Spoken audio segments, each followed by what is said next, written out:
All right, everyone, welcome back to another incredible episode of Beyond the Trailhead. We have a incredible guest again this week, like always. We have Mateo Favero from Zpacks on. Mateo, nice to meet you. Great to have you on. Yeah, nice to meet you as well. It's good to be here.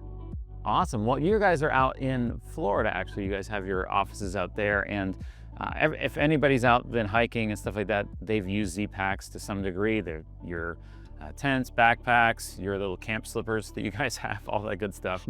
Yeah. But wanted to have you guys on as someone who's been in the industry for quite a while. I know that you've been with Zpacks since 2010, so you've got you're like a seasoned veteran in the outdoor space. And just wanted to get your thoughts on a few things in the outdoor industry, but then also just hear a little bit about Zpacks, the history of you guys, and anything else that, the insight that you guys might give. Because I got a recent email from somebody, and they're starting an outdoor brand, and it's a food company. And Mhm. they were telling me they love listening to podcasts, and they've learned a lot before they start their brand. And so it's great to hear from industry professionals like yourselves in the outdoor space and the ultralight space specifically. So I guess without further ado, let's go ahead and just kind of roll into your role, Mateo, and then kind of the background of Zpacks. Yeah, so my role, I am the director of marketing and design. And currently that entails like obviously email, SMS, social media marketing, the social media itself, what other like anything marketing related, obviously, right? And then another huge part of what I do is the design team falls under me, which is currently three people, and then the owner. The owner doesn't fall under me. He's he's the boss of every team, Yeah. right?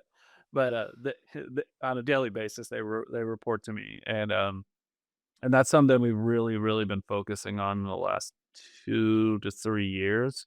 And I don't know if you've been paying attention or not, but I like to joke that like we come out with more products in a year than like all of our direct competition in the Yeah. ultralight niche combined. Yeah. Usually, um, our just design team is like rocking and rolling. Like we always have. We got two lists basically. We've got an in-source design list and an outsourced design list, and they both things always have over 50 things on it. We constantly have all these little things are like making like incremental progress, Yeah. as we go until they come out. But it's my favorite part. That's Yeah, cool. the design part. Yeah. In terms of Zpacks was started by our owner Joe Valesko, 2005. Um, Basically, it's a true entrepreneur story. He decided that after college he was going to go hike the AT. He started get prepping for it, and he was looking at all the gear, and he was like, "This is all terrible. It's all heavy. There's all these huge webbings and buckles and all these extra zippers, and it's Yeah. overcomplicated." And like a true entrepreneur is like, I can do better. I could do better, right? Yeah. And so like sat down at his mom's sewing machine, and started making some stuff. He went down on the AT. He didn't get far before he realized the stuff sucked. So he came back, built like Rev 2, went Yeah. out, that stuff was better, and then came back again, built Rev 3, and that got him to the end. And kind of what happened where people at that point, he's at the end. He has this gear, and it's proving itself like, but it's not a concept, like it's handling an AT through hike at this Yeah. point. And so other hikers were like, "Hey, when you go back, will you make me this? Will you make?" And he was like, "Well, no, I'm a computer programmer. I'm gonna go get a job and be like a Yeah. normal person." But people kept hounding him, and so he started making stuff in the kitchen, like after work, and then throwing it up on the website, and then eventually it got to the point where it was like a part-time job, and then eventually got to the point where it was a full-time job, and then he Yeah. brought his wife in, and then 2010 it went full time, and he brought me in. I started working beside him in the garage in their house, like the true like Yeah. American dream story, That's right? cool. Starting in the garage, and now we're pretty substantial size for our niche. Yeah. Um, and yeah, it's been a hell of a ride. 16 years. Like, yeah, this month is 16 years for me. Yeah. No, that's great. That's really, really cool. And you guys are I know I said you guys are based in Florida, so was Joe in Florida? It's always been like home base, or No, this is such a Joe story if you know Joe, but basically they were out on the CDT and they're like, when we come back, this is gonna be it. Like we're gonna do this full time. yeah, And so his aunt had passed away who had a house in Florida, and so they needed somebody to stay there and watch it until they got it ready to sell. And so they yeah, came down for a few months. And when he was there, he was like, "What do we need to do this full time? Proximity to a USPS post office branch. That's it. That's all we need. We can do this in as long as there's a yeah, post office." So he started looking around for the most house that he could get for the cheapest price, and he ended yeah, up finding a place. And I wouldn't say this now because house prices in Florida are out of control, but yeah, in 2009, I think when they did it, like he found this house in Palm Bay, Florida, like a great house at a great price, and he was like, "It's close to a post office. Let's yeah, move there." And like that was his whole decision for where he was going to live was like yeah, most house for the money. I don't care where it's at. yeah, Um, and so that's why we're in Florida. And it was crazy because I knew about Zpacks just being a hiker myself yeah, before, and I knew that they were based in New York. And then I happened to go on the website because I was gonna take all these guys on a trip, and I was gonna make like yeah, a PowerPoint about going ultralight and why it was important. And I wanted to take some info from the ZPAC site. So when I went back and I was gonna ask permission from Joe to, can I use some pictures and some stuff yeah. from your site? And I noticed that he moved to the city like 15 minutes south of me. I'm like, what? So, Oh, like, wow. why are you here? Like, Yeah, so I emailed him, and instead of asking permission, I was like, "Could I just take you out to lunch?" And, so, yeah, so I took him out, took, him and his wife, Cheryl, out to lunch, and then when we got back to his house, he's like, "You want a job?" And I was like, "Doing what?" He's like, "Sewing." I was like, "I don't know how to sew." And he's like, "I'll teach you." And I was like yeah, I was kind of in between jobs because my previous job was like doing designing architectural shapes for new okay, construction, and that was like right after the housing boom like exploded, and so yeah, the company I work for went out of business, and I took its shot. I was like, hell, like let's do it, and yeah. so and there I was working in the garage. In their two-car garage, with just the two of them, learning how to sew from scratch, never doing That having is done it wild. ever. Yeah. That's a cool story because I love unique stories like that. Instead of someone asking you, you're literally like, "Hey, let me take you out," and you're like, that's that go-getter mentality that I'm trying to tell my kids all the time. I'm like, "Hey, you need Yeah. to just go out and like ask for things and stuff like that. It doesn't hurt to ask." Yeah, Um, I'm a big like, on that, I just want philosophically, yeah, like, I'm not a like, there's definitely, like, uh, good fortune or whatever, but I'm not a yeah, big fan of talking about luck because like, yeah, 9 times out of 10, it's like, for you to receive the opportunity that people say luck resulted in so many deliberate decisions yeah, that put you in the room to even walk through the door. yeah, So it's like if you're making the effort to be in the right room yeah, and be ready to walk through the door, I don't call that luck so much. That just yeah, mean you did the work to put yourself in the right room, right? yeah, And it's easy to be like, "Oh no, nothing happens." Like, but what are you doing? Are you like yeah, doing anything to like yeah, move in this direction? So I agree. yeah, It's hard. My daughter, I wish had some of the same things that I'm talking about. She's like, I just want to do this, yeah. scroll on my phone. Oh, yeah, yeah. It's funny you say that too, because I have a couple of people that I know in the outdoor space, and they kind of complain about not growing and stuff like that. But I know from just knowing them that they're not doing anything to grow, and I'm like, you can't just sit there on one single product or anything like that and just sit there and wait. You've got to do your marketing. You've got to do planning revisions on your product. You've got to show that you're a growing company so people will Yeah. kind of latch on and stuff like that. I think that's what you guys do a lot really, really well is your social media marketing and stuff like that is awesome. And then the innovation that you guys bring into I mean, you guys have so many different products, but I know, specifically tents, backpacks, and then just kind of unique little one-off items that are really, really cool.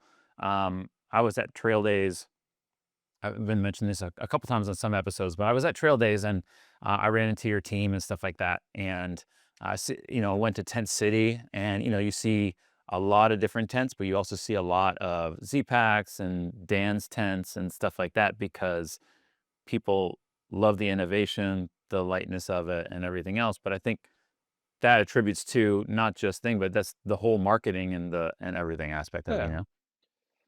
Yeah, for sure. I mean, and we were lucky enough that we kinda were like, we were the early adopter of DCF or Yeah, human fiber at the time, yeah, and I I like to joke that if you can find it if you go looking for it. If you go to backpacking light forums yeah, from, like, 2008 to 2010 and see yeah, what they were saying about DCF, "It'll never work. It's not a tent fabric. It's garbage. It'll be," and then, like, "Okay, was it?" Like, yeah, now every, you know, premium high-end, like, at least backpacking shelter, I wouldn't necessarily like mountaineering or anything, but yeah, is made out of DCF. It's the yeah, social proof was there, and being an early adopter gave us so much social yeah, proof right out of the gate.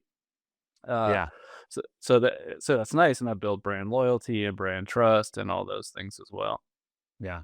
So I guess going into the question I usually ask people is if there's like an oh crap moment. I guess in talking about DCF, since you guys were one of the first leading people in it, what were some like, I'm sure there were all kinds of like, hey, we're using something that no one's ever used before. What were some like pitfalls to that? Was it Well, I think, construction or marketing? mm, uh, well, no, I wouldn't say the marketing so much. I would say it we were pushing boundaries, and like the Yeah, fabric itself was designed, for ultralight racing sales. They were pushing the boundaries yeah, of what a fabric could do in any application. And so I think that's figuring out how much reinforcement something needs, where it needs to be reinforced, the type of hems that you need, how are you going to seal this, things like that. It was really, or like simply, this is not outdoor or DCF specific, but screen stretches, DCF doesn't stretch. You're yeah, sewing to one stretchy thing to something that doesn't stretch. Like, how do you make sure everything lines up, and yeah, like just the techniques and stuff. I think that was, what you really were going through, and I think we got I think we're now, I mean, obviously 16 years later, we know what works and what doesn't work when it comes yeah, to DCF. We've made our mistakes. And then that what sucks is like, uh, sometimes you'll see a new company come along, or a small, yeah, a smaller company, so a lot of times it's like one guy working out of like a room in their house, which is awesome. That's how we started. yeah, But you see them make the same mistake, use yeah, the same materials that we know are gonna fail because we already have years of data on that, and you're like, yeah, "Oh, man." It's like, "That's so cool." I mean, it's cool, but, yeah, like, someone's gonna buy that, and it's gonna fall apart because yeah, it fell apart for us, we know, like, how the material acts and how it responds. yeah, I mean, I think that was the learning curve with DCF. I think back then, we talked about the marketing component. 2010, the core customer of this type of product was like, a make your own gear yeah, type of mindset.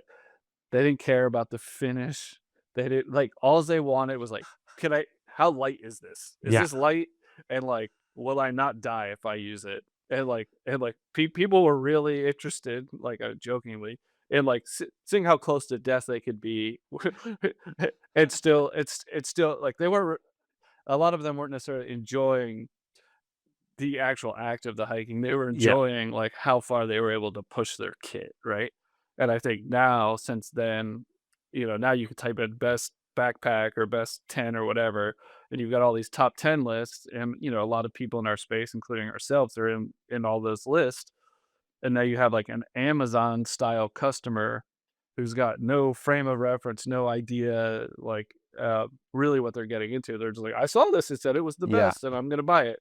And so, yeah, like, they don't really understand maybe some limitations, they or considerations that you need to take yeah, with because it's performance, like, gear, and, like, I'm not saying that performance gear falls apart, but it's like, like, if you get a fender bender and a fiberglass Corvette, it's not gonna handle as well as, like, a 19, like, 60s Charger, like, right? Yeah. It's like one thing was built big and burly and robust, Yeah. and another thing was built, for, like, tracks and looks Yeah. more than anything. Yeah. And so you get an Amazon customer who doesn't understand that performance, anything, like, usually comes with some limitations. It's Yeah. not You're not gonna buy a super ultralight backpack from any of the people in our niche, and if you're 20 and use it regularly, and have it when you're 60. Like, Yeah. like some of these big old,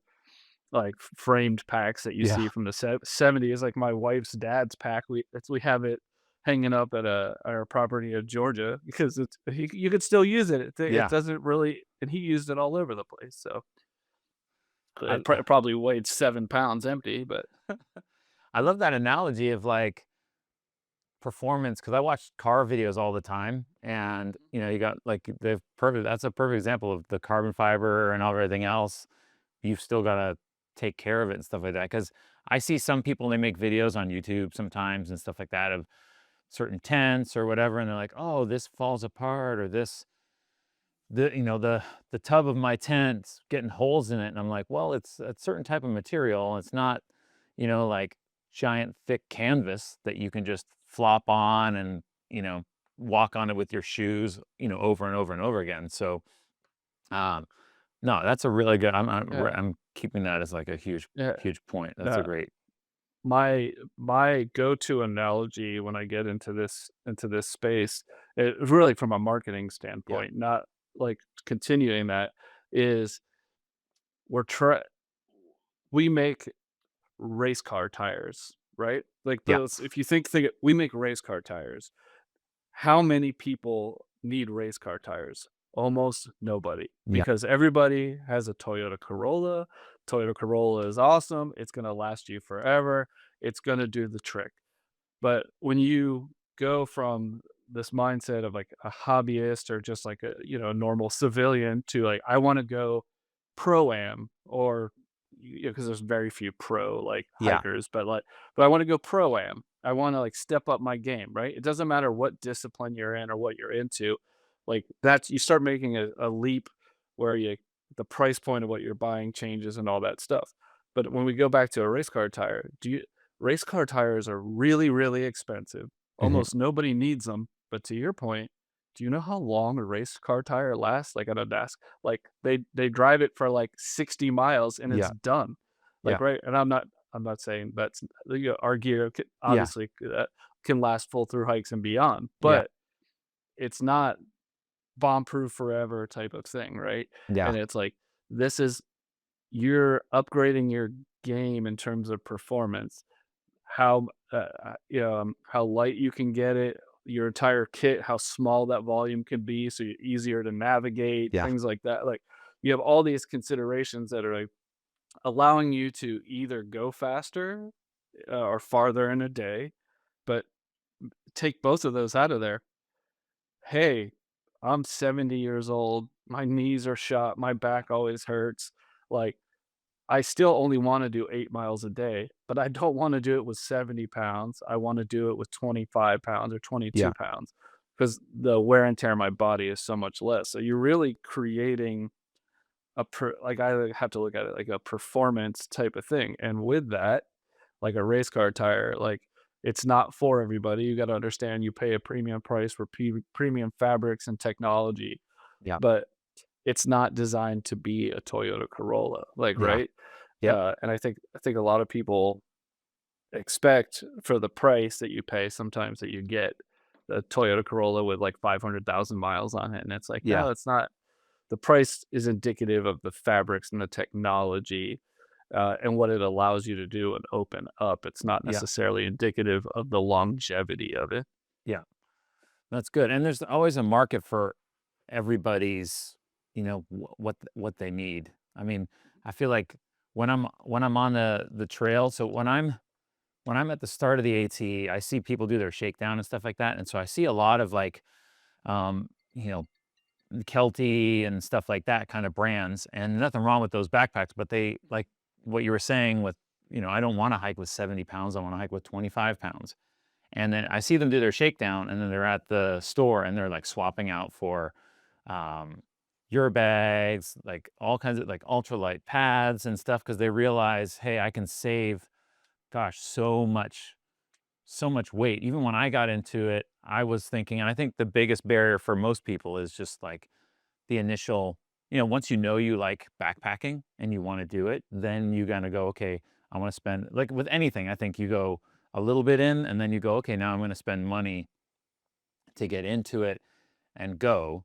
And I think that's probably the biggest barrier. The good thing is, like, when I go through your site and stuff like that, I feel like you can almost go and get everything Zpacks except for a few tiny things, but you could literally kit yourself out on everything Z-Pack. So I guess what's the biggest barrier do you find? Is it price for most people when it comes to the outdoor, like ultralight space? Is you think it's when they Oh, go, for hey, I want to go sure. ultralight? Because I can price out something and I'm like, way overboard.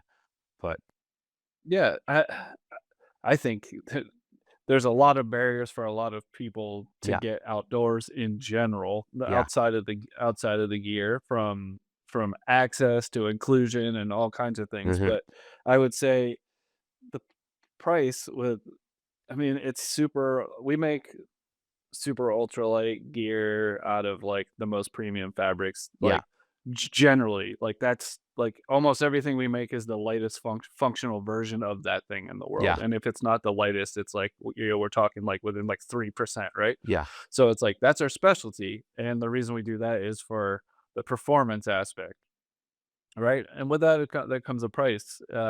We don't really have, uh, currently, although it's not something that we've ruled out, but like currently we don't have like a lower end, like a sil nylon tent that yeah, can get you and like, right? Other companies will have, oh, I'm just getting into it. This is still, it's still half the weight of my current tent. So like that's and I can get it for like $300, 299.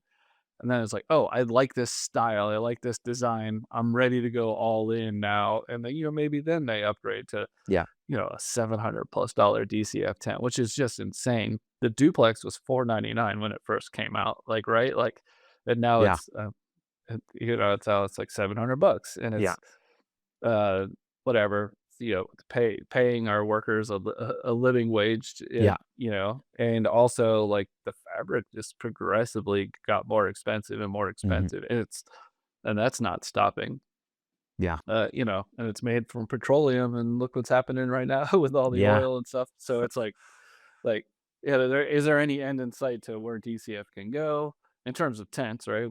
Um and, like, we've been waiting for 16 years for somebody to come out with a comparable thing, and no one's done it. yeah, We're not loyal to DCF because, like, we love Dyneema, like, per se. It's like, for us, we're pushing boundaries, pushing limits, the lightest functional version. yeah, Is there something else that can meet or beat performance and weight? We've been yeah, waiting. Like, yeah. there's nothing out there, right? Yeah. No, that's a great point. I never even thought about like the price of oil going up and everything else. And um, yeah, I feel like sometimes you want to just go, like I have tents that are cheaper tents. And then I Mhm. go, man, I spent that money. I should have just spent a little bit extra. Now I know everybody's Mhm. budgets are different and priorities are different. I know when I do, because I always mention that I'm a wedding photographer for years.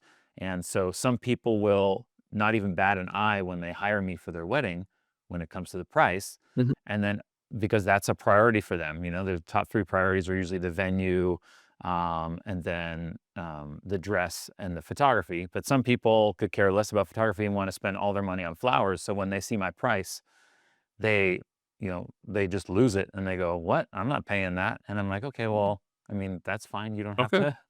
You don't Yeah. have to pay it. You can go that route, and you can still have something that is going to be kind of okay, but then it might not be the best thing that you could have had." So yeah, I mean, are you guys looking at like how often do you guys look for, if some people are creating their own brand or are already in the space, how often are you guys looking at new fabrics? Is it like Not always. multiple times a year? Like, every minute. It's like, Yeah. honestly, like our eyes and ears are open. Yeah. Um, that's not only from our fabric suppliers themselves, fabric suppliers reach out to us, but also like looking not only in our space at competitors of all sizes, Mhm. because to be honest, it's not the big competitors are always like 3 years behind. So Yeah. it's like really like the little guys are the ones that you see like experimenting. So we've got our eyes open everywhere, Yeah. including other disciplines to see like, oh, is there a, oh, that looks, we could use even if it's a buckle or a clip Yeah. or whatever. It's like we always have our eyes open for something that can make uh, our products better or Yeah. introduce a new product because like, oh, we've stayed away from making this particular item because we never really saw a fabric we thought could meet our standard. It's like, Yeah. oh, well, that looks like it could. Let's work with that. But yeah, Yeah. no, we're always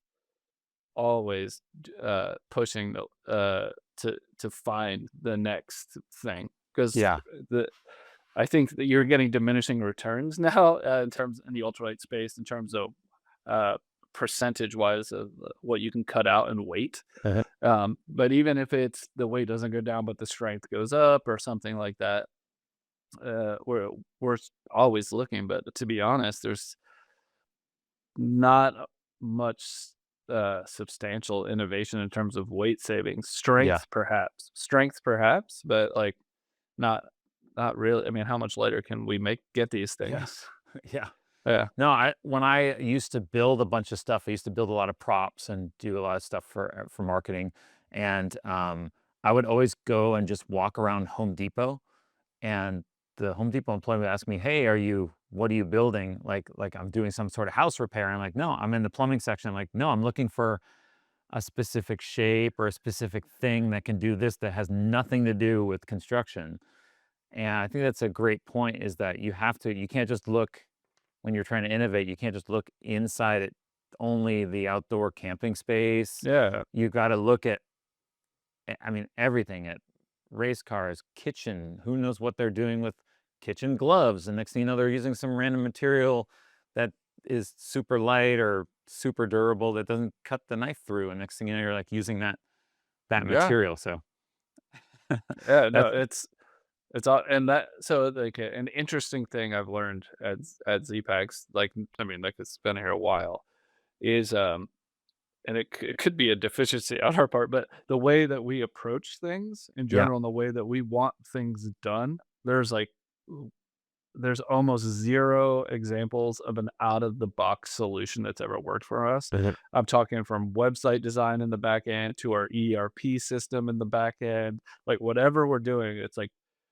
we usually have to be like, "Oh, it can do this thing, which isn't designed for what we want it to do, but yeah, we can hack that thing to make it yeah, do what we want it to do." And so, like, there are so many things in the back end of Zpacks that's like hack, hack, hack, hack, hack, where it's yeah, just like figuring out how to achieve our vision because there's nothing that exists that can achieve it like out of the box. Like, right? yeah, It's like innovating even within the software as a service. yeah, Is we're always like trying to figure something out. And so it's the same thing with product design. Like, oh, I saw this clip on this thing that whatever, like at Walmart that's, it's a beach chair that folds up, but they use this yeah, specific type of clip to keep it closed so you can use it as a backpack. Like, that's a good clip. Like, how do we source a clip like that? Can we get a smaller, like, it's like that's constantly happening. yeah. It's funny that you said like that, like looking at other people's stuff, because I was talking to somebody a couple podcasts ago or whatever, someone maybe on the phone, but I was talking about how they had figured out. I mentioned another company, and they were like, "Oh, I've never seen that before," or whatever. And I was like, "I've seen it," and they're in the same space. And I feel like I don't know if you guys do this, but I always feel like when I do something, I order like a bunch of that other product, and I will kind of, reverse engineer it a little bit. Just look at what they did right Mm, and what they did wrong. But some people don't even do that. They just see it, and then they're like, "Oh, I think I can." I'm like, "But you have it right there." I know you have to mm, invest a little bit, especially if you're a small garage person that's like making your own gear, but you're just wanting to start it out, and it might be hard to just get some gear. But I mean, there's so many like backpacks, right? You can order a bunch of backpacks, look at it and say, hey, these are the good aspects that I want, and everything else. So, I mean, again, just looking at it, I'm trying to right now create. I always say I'm not going to create a product after I talk to people and realize how hard it is and stuff like that. Yeah. But I just had a recent, I was trail running, and I was like, man, I need to find a solution for this. There are solutions, but there's not any good ones. And it's an easy product to make that I'm like, okay, it's not going to cost me a lot.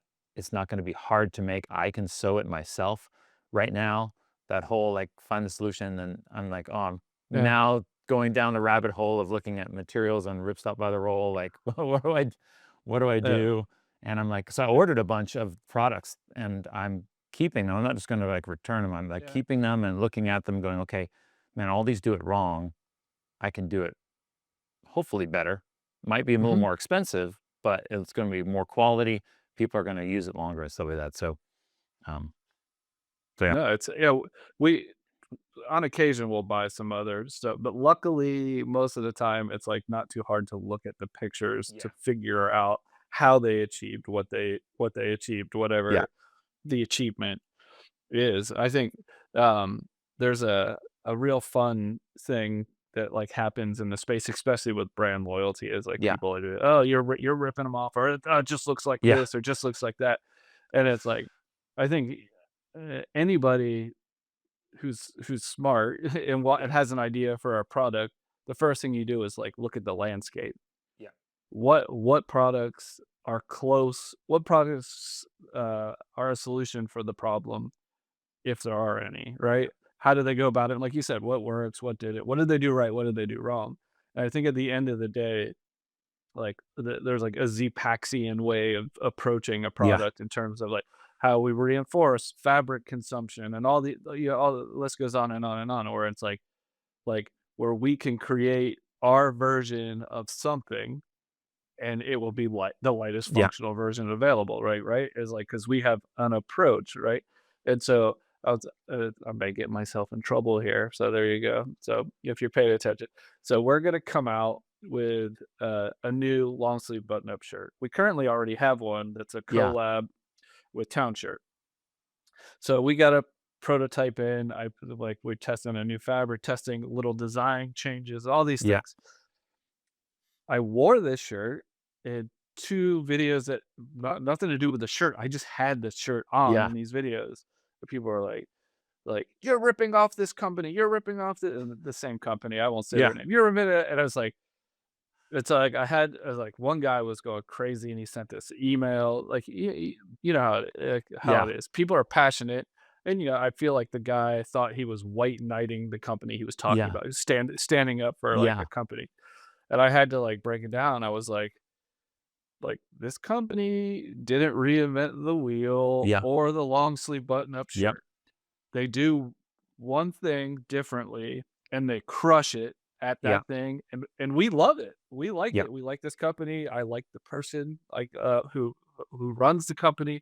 But it's like, at the end of the day and I sent them this email, and it was like, the fabric that's being used is used by this company, this company, this company, links to all the products. yeah, Like this feature is used by yeah, this all these company, other and it's like, companies. yeah, and it's like, so really, like what are we doing? It's like we're picking. Like this was a prototype. We're not even done with it. Like right, Yeah, he's complaining about a shirt I'm wearing in a picture at a video that we weren't even talking about the shirt. It's like, but it's like okay, like it's like, we're gonna find the fabric that we like the best, like a pocket orientation, and yeah, there's some other things that I won't disclose until it comes out that are yeah, definitely unique to yeah, this garment, and it's just like, "Oh, but, like, you ripping somebody else." Like, no, like, we're making Z-Pax's version yeah, of what this would be, and, like, the ironic part is it's mostly based off of an existing thing we already make, and, like, nobody complained about that, so it's just like but you look in the space in general, and people are so quick to try to say, like, "You rip this off, you yeah, rip this off, you rip this off," and it's like, did Z-Packs design the first trekking pole tent or A-frame tent? And no, we just yeah, figured out how to make it really light and do it on a DCF and yeah, do it our way. It's like, did Durston, the shape of his fly, did he invent that? No, that's been like, I Yeah. Skirka and High Sierra Designs, like, literally made the exact same, shape canopy, like, years and years Yep. ago. It's like, yeah. So Dan, if you yeah, he'll tell you, he's like, "No, the only Yeah. thing I did was I made the floor at this Yeah. interesting shape." Like, so it's like, you just go on and on and on, and it's like, very few companies in this space are reinventing the wheel, or Yeah. is the innovation in the product itself this big leap where, like, Yeah. you get a lot of credit. It's like, no, it's like, it's about the nuances and those little differences, design choices, fabric choices, reinforcement choices, like, all those things like that. And I think it'd be nice, even the other companies to themselves, like, right, Yeah. is that if they were just like, yeah, we're like, yeah, we're all making good shit. And if that's how I look at it, it's like, as long as you're, the reason why you're making the stuff is like, has integrity. I want to make Yeah. people's time in the outdoor better. And Yeah. I think my product does that over the other products. Like, Yeah. that's your intention. Like, I love that because we'll all just keep pushing each other to get better. Yeah. But when you get this like anytime there's like cattiness and bitterness and which I have seen it for sure, and Yeah. it's like never a good look. Is no, it's like we're all trying to make awesome stuff, and as Yeah. long as you have integrity, which not everyone does. I'm not obviously gonna name names or give Yeah. opinions on that, but it's like, I know who those people are, like, I try to avoid them, but Yeah. other than that, like, most of the people in our space are good people making good things, um, and trying to make things better. It's I just get annoyed when, and it's not the companies a lot of times, it's just their fans will be, like, acting like this is such a new and novel thing. It's like, not really. You coulda got this before from another company for the Yeah. most part. Yeah. I mean, Maybe not as light. I feel like I go to some trade shows and 99% of everybody just loves each other and we all are like happy. And then you get that one person I'm seeing there, they're complaining about so and so. And then you're like, you don't know that I know so and so, Uh, and I'm like, man, like they're not like they'll complain like, oh, they copied my like you're talking about they copied my shirt. And it's not even a fan, it's just like the actual person who makes it. I'm like, You didn't reinvent the shirt or anything like that. You just did it a certain way and just do it better and take that as a challenge to grow more and stuff like that. I think that's what I love about having this podcast is like helping everybody that comes on is willing to share information to help other people grow. I yeah, have very few people that some people that don't want to be on, they're like, well, I don't want to.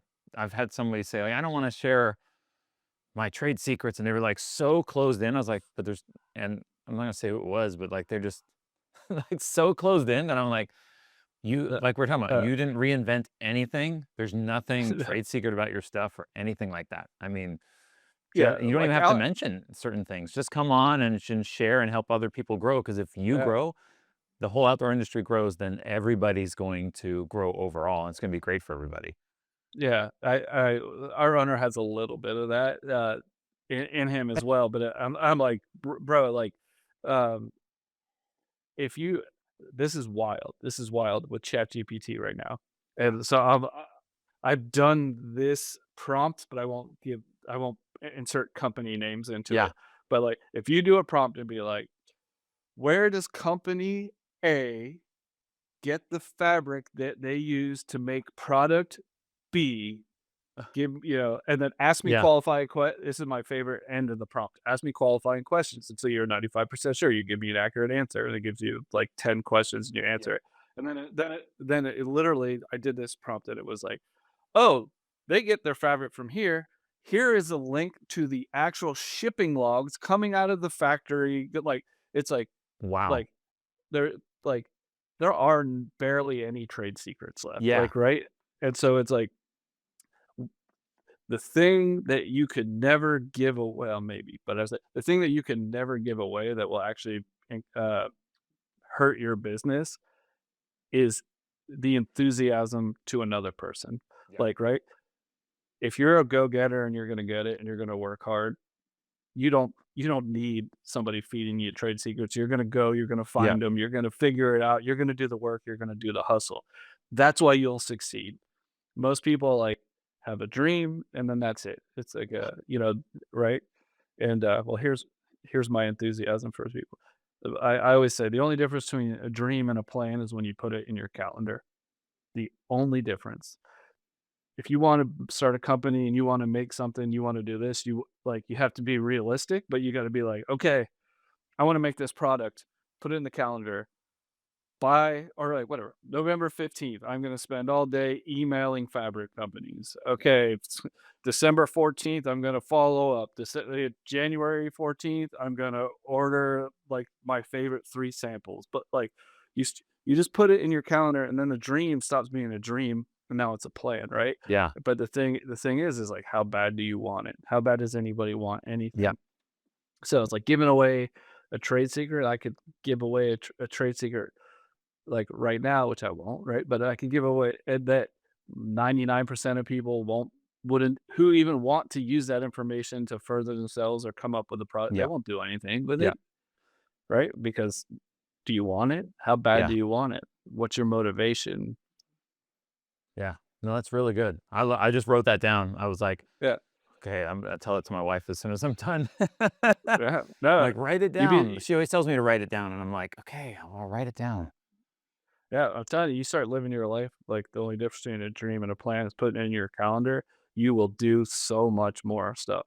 Like, vacations, "Oh, you know what? I wanna make sure I, like, once a month, I get my wife flowers," like, whatever. Yeah. Every 3rd Wednesday of a month, calendar invite, buy flower like, Yeah. and it's like, all these you could do anything. You can make your your marriage better, Yeah. you could go on vacations, you could, like, go back to school, whatever you wanna do, Yeah. stop talking about I wanna do it. This is the thing I wanna my dream is to do Yeah. this. Like the dream just lives here. You Yeah. put it in the calendar, now it's like you're committed you've made a commitment to Yeah. yourself.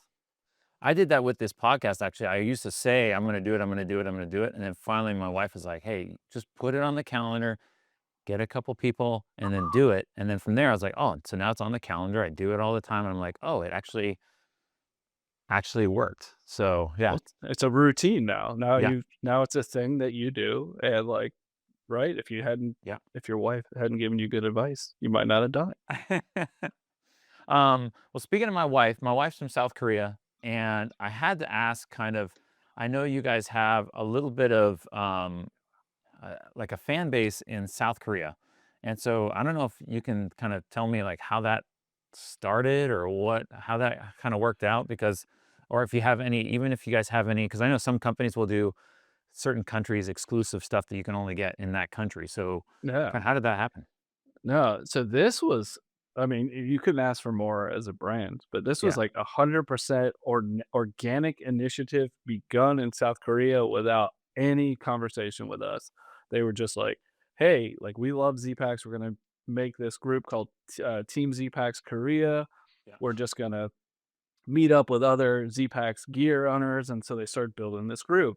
And then they're like, "Oh, you know what we should do together? We should go on like a group hike." And so they created this thing called the Z Trek.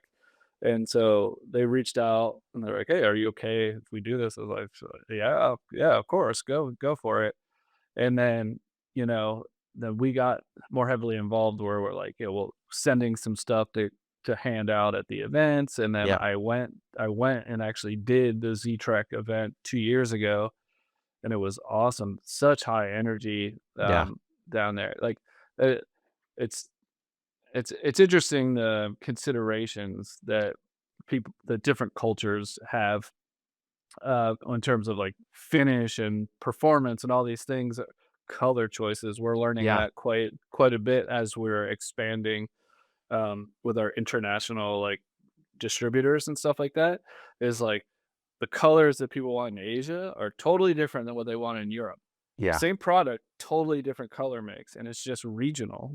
Hold on, watch this. Now I'm in focus. Yep, there we go. But yeah, but anyway, so the South Korean market is really cool. I still talk to the Team Zpacks guys pretty frequently. I just talked to them last week, as a matter of fact.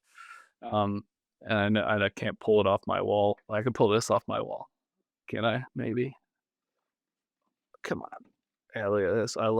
talking when he collects souvenirs with my little name badge Oh, that's from one of cool. the Odos. Yeah, yeah. I learned my little bit of Korean when I went over there. Like I said, Mateo AO, that's my name is Mateo. There you but but but yeah, yeah. So, South Korea, you've probably been if you're white South Korean, I would I assume? actually have never been. We've been married 20 years and I still have not gone. So we are talking of our 20th anniversary, we went to Italy instead of South Korea, but the next trip we're taking is we're gonna fly into Japan, stay there for a week, and then go to South Korea for a week. So Which is pretty good. Man, when we went everywhere. We were, like, in Seoul, we went to this little town, like a surf town on the yeah. East Coast. We went down to Busan. Bro, it was like Busan is sick. I like Yes, Busan.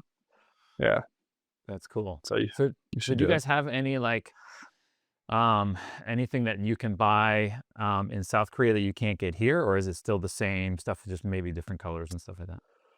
No, it's all the same stuff. Yeah, You're buying through direct through the website. We gotcha. did make for the Team Korea, I mean, for Z-Track, we made them some custom, like, zip pouches, but it was a Okay. giveaway. It wasn't Yeah. something you could buy. And the year before that, we did a shirt. Look, actually had some of the labels that Oh, come cool. on, the labels that you can't read it. It says Team Zpacks Korea with a South Korean flag. Yeah. But yeah, like we had like shirts with like this, on the sleeve. Yep. But basically, it's the exact same stuff. Yeah. No, that's cool because I know some people are trying to get into other markets sometimes, and even just talking to the last podcast I had with Mike Mojica with Outdoor Elements, he does like fire stuff, and he was jokingly saying how like working through just like California is like almost like another country with the rules and stuff they have to go Oh through yeah, with yeah. all and everything else. So I can only imagine, you know, people who are trying to get into the US market, if they're from another country or vice versa, it can be, hard shipping. I don't think people think about the barriers that are there to get into another country or just to ship to Yeah. another country.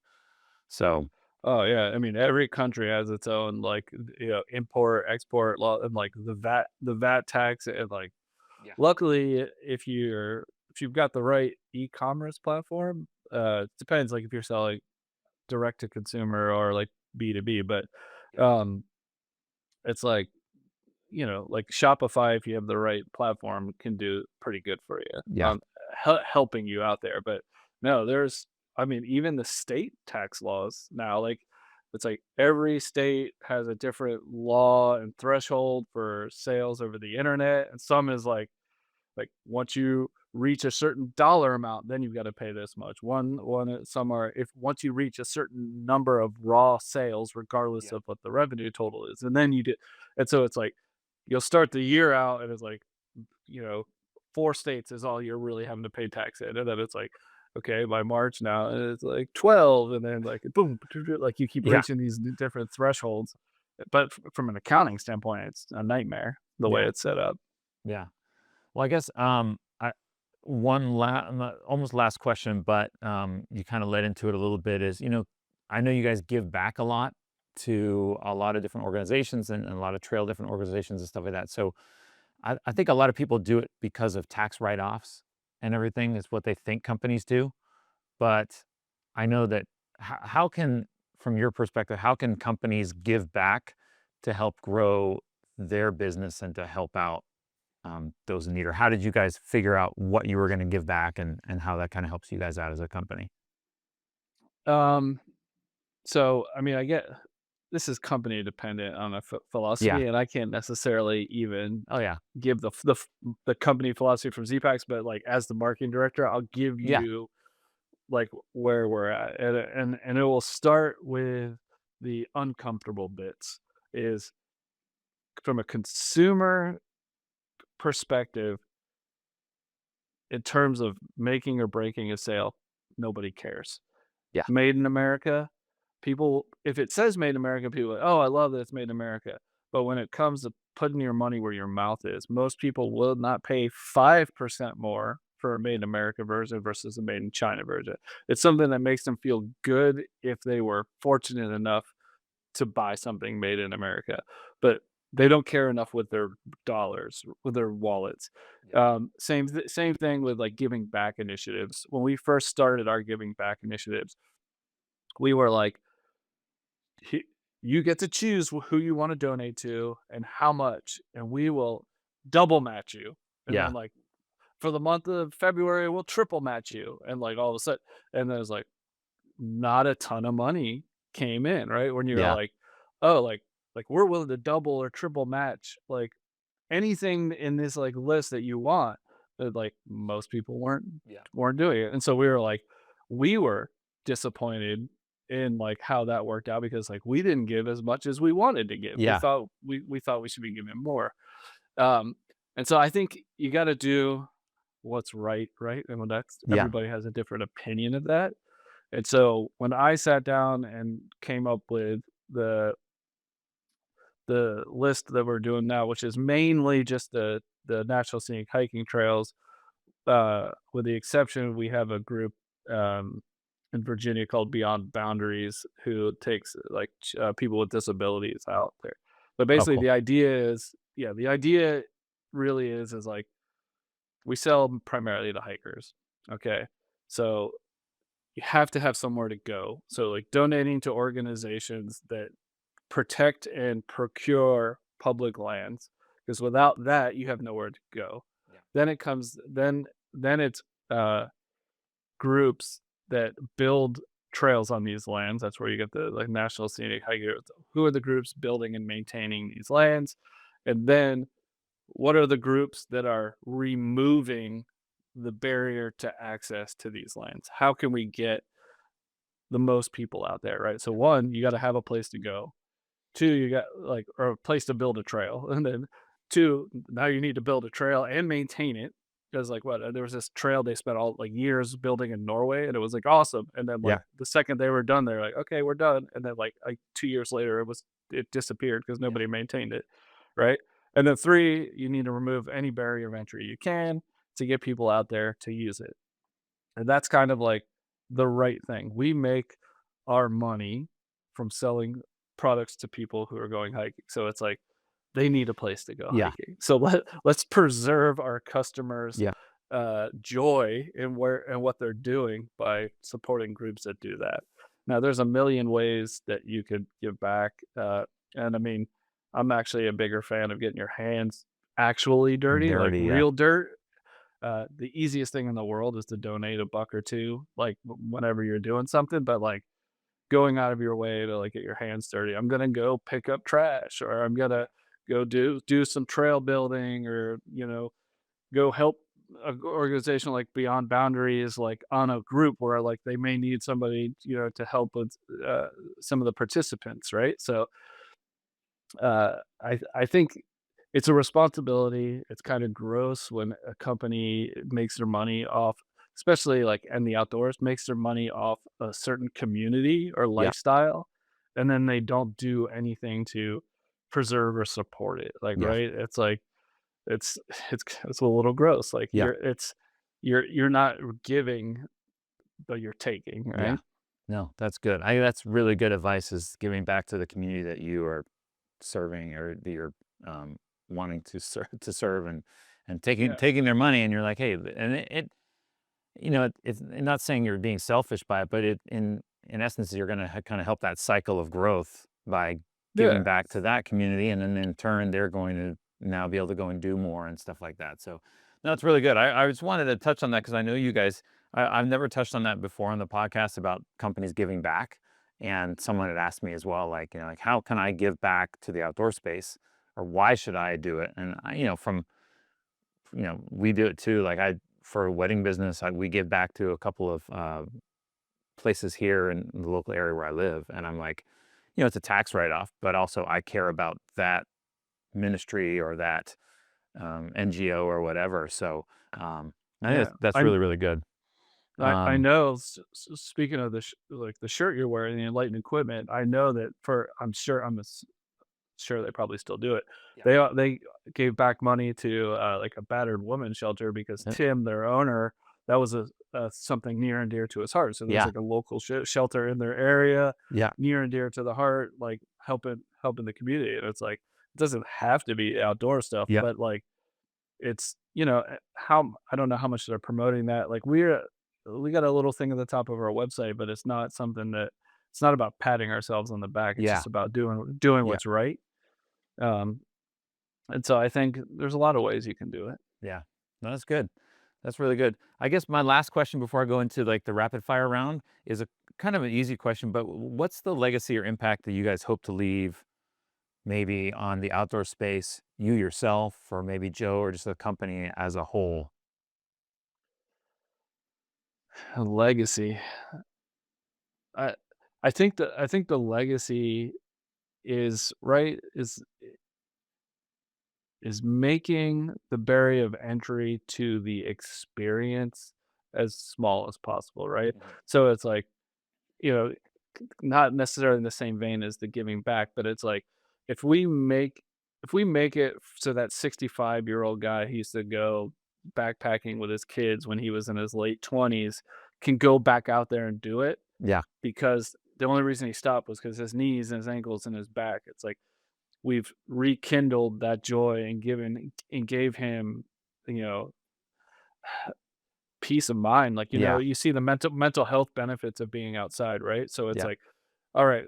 And then the flip side of that is like it doesn't matter necessarily how fast you're going, but like making it so that people can get to the peak Yeah. here like easier or at all. Like, right? Some people couldn't do it. Like if some people start a trail really overweight and like they can't do some things or something like that. It's like, no, or maybe super frail or whatever. It's like just making it so that you can enjoy the discipline itself Yeah. in a way that you might not be able to have enjoyed it Yeah. without gear that can perform like that. Yeah. It's just like the mental health joy for everyone from like I'm taking my 12-year-old daughter on a hike and like she can't carry 70 pounds to like hey, the guy Graybeard setting the AT age record at 91. He's got 91. Yeah. a bunch of stuff in his bag, and that's not a mistake either, right? Yeah. So and Nimble Nomad before him, like carrying our stuff when he set the record before Graybeard. Well, actually, Graybeard said it. Then Nimblewell broke it. Now Graybeard's Yeah.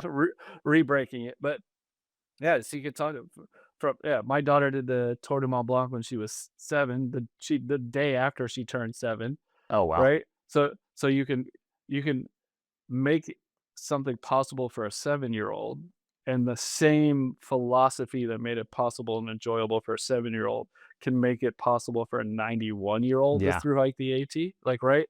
Yeah. It's like that's really it, opening up the possibilities and like getting the joys and benefits of the Yeah. outdoors to people who might not have been able to enjoy it or as enjoy it as much. Yeah. No, that's great. That's an awesome answer. I love that answer. Well, thank It you. I was mean, a little long-winded, I'm sorry.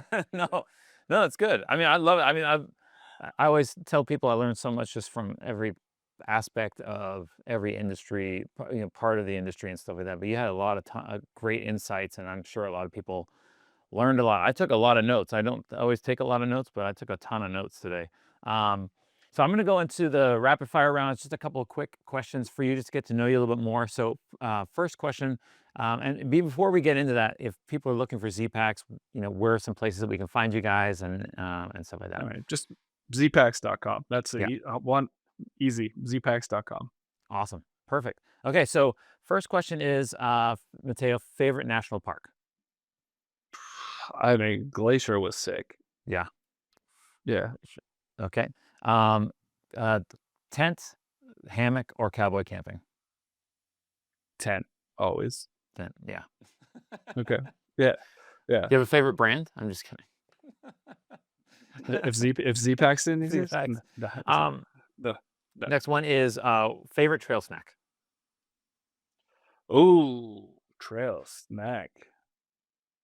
God, I don't know. It changes. Like how you get so Yeah. sick of things. I guess my mm, Sour Patch Kids.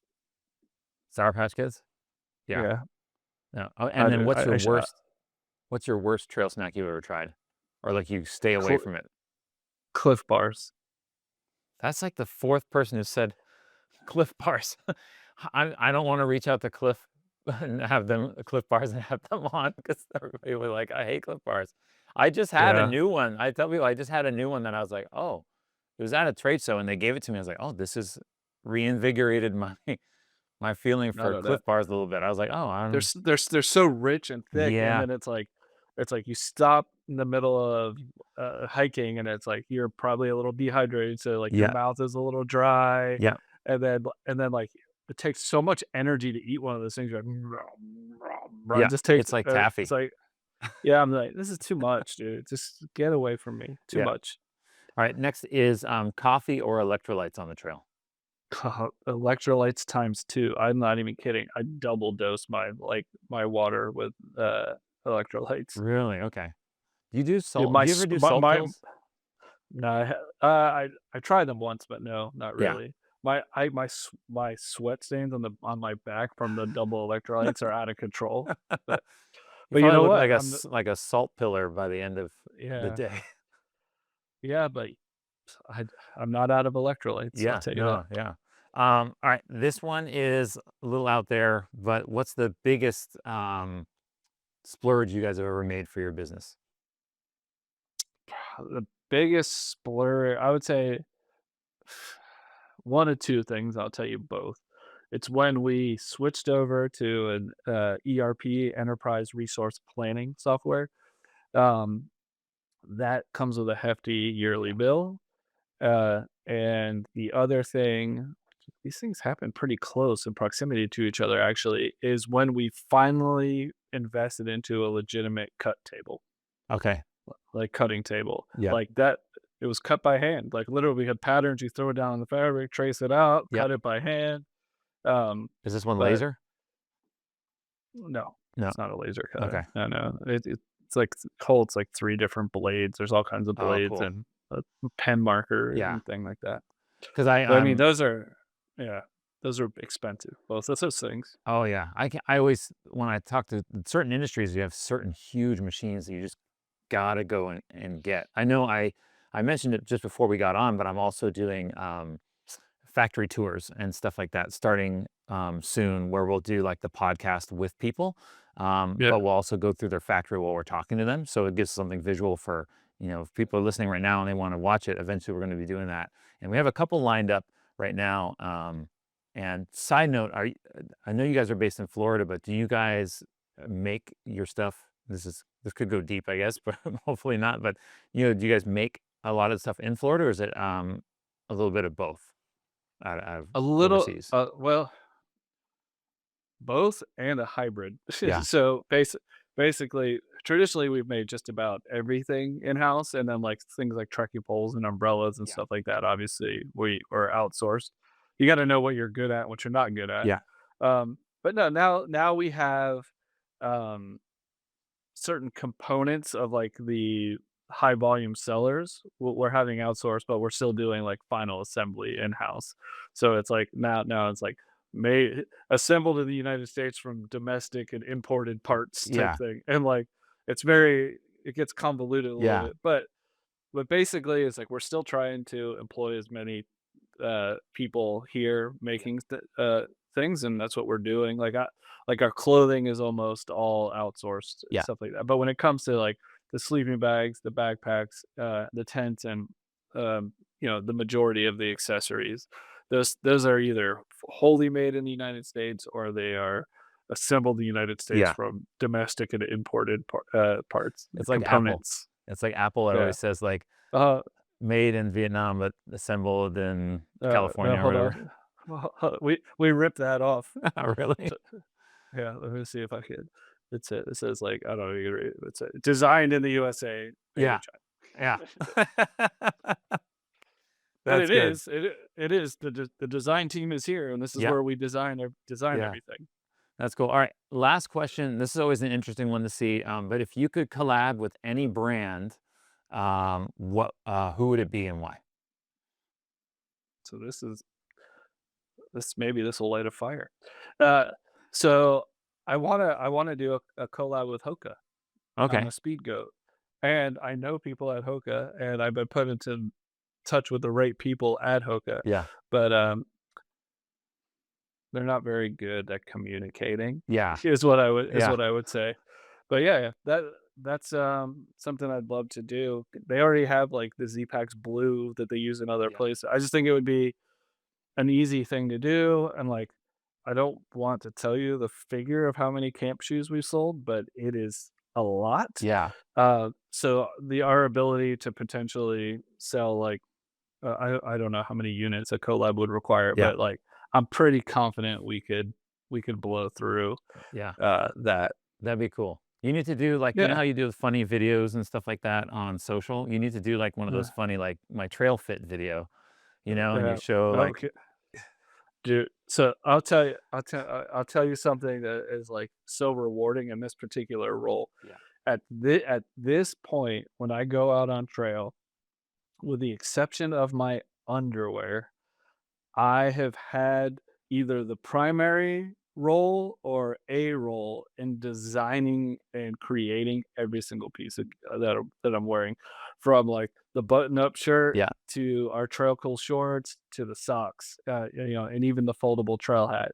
It's like everything I'm wearing except my underwear is like I had a part in yeah, like either like being the lead on that project or being part of the yeah. design process. That's Like awesome. that's pretty sick. Yeah, Yeah. like I'm like this is awesome. So now I want to get my shoes and then maybe we'll get some underwear. Yeah. That's cool. When you're gonna model that on social, right? The underwear. Mm, I'll leave. Probably not. Yeah. We'll leave that up to everybody's imagination right now. Yeah, I already That's my wife already gives me shit for the way I look in the pants. What the rain pants. yeah. Or she's like, you could see the outline. I was like, oh, leave me alone. I was just wearing pants. Yeah. That's awesome. So I don't think I want to do the underwear. Yeah. She'll give me the business. That's cool. Well, I mean, that's a good way to end the podcast is with that visual. And so, Go to zpacks.com and look at that. yes. Well, I mean, Mateo, thank you so much for your time. I really appreciate you taking the time just to kind of let us know a little bit more about the industry, you guys, the space that you guys are at. And I can't wait to see the things that you guys have in the future. I know that I can't wait to see the underwear. And it probably won't, maybe next year. yeah. Well, awesome. Well, everybody, thank you so much for listening this week on Beyond the Trailhead, and we look forward to chatting with our next guest. Thanks, Mateo. Yeah, no problem. Thank you.